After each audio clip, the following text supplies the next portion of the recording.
नमस्कार, मी अर्चना स्वादिष्ट मेजवानीमध्ये तुम्हा सर्वांचे खूप खूप स्वागत करते। आज आपण बनवणार आहोत उन्हाळा स्पेशल दही कोशिंबीर। ही बनवायला खूपच सोपी आणि जेवणाचा स्वाद वाढवणारी कोशिंबीर आहे। अशा प्रकारची कोशिंबीर म्हणलं तुम्ही व्हेज नॉन व्हेज दोन्ही जेवणासोबत तुम्ही ही कोशिंबीर खाऊ शकता। चला तर मग आपण रेसिपीला सुरुवात करूया। इथे मी एक काकडी स्वच्छ धुवून पुसून घेतली आहे आणि आता त्यावरची साल काढून घेऊया। ते आपले साल काढून झालेले आहे।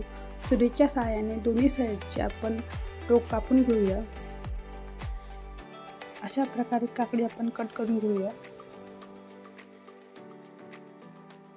इथे आपली काकडी कट करून झालेली आहे। त्यानंतर एक टोमॅटो घेऊन अशा प्रकारे कट करून घेऊया। बारीक कट केलेला टोमॅटो आता आपण काकडीमध्ये टाकून घेऊया।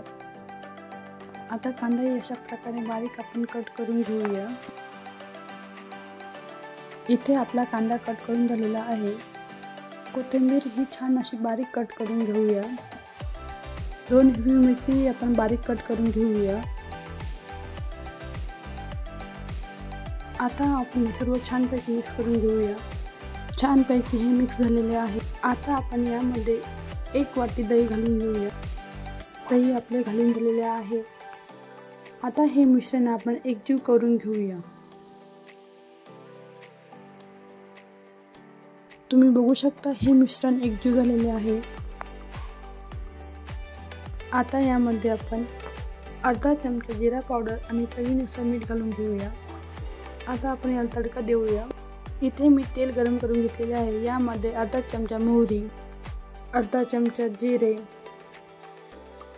आणि चिमूटभर हिंग घालून आपण हे सर्व एकजीव करून घेऊया। आपला तडका तयार आहे। तडका घालून घेऊया। आपला तडका घालून झालेला आहे। आता यामध्ये मी थोडीशी साखर घालते। साखरेने आपल्या कोशिंबीरला टँगी असा फ्लेवर येतो। साखर ही पूर्णपणे ऑप्शनल आहे। तुम्हाला आवडत असेल तर तुम्ही घालू शकता, नाही घातली तरी चालते। हे मिश्रण आपण एकजीव करून घेऊया आणि तुम्ही बघू शकता आपले कोशिंबीर खूप छान असा रंग आलेला आहे आणि आपली दही कोशिंबीर म्हणजेच काकडी कोशिंबीर तयार आहे। तुम्हाला ही आजची रेसिपी कशी वाटली मला नक्की कमेंट करून सांगा।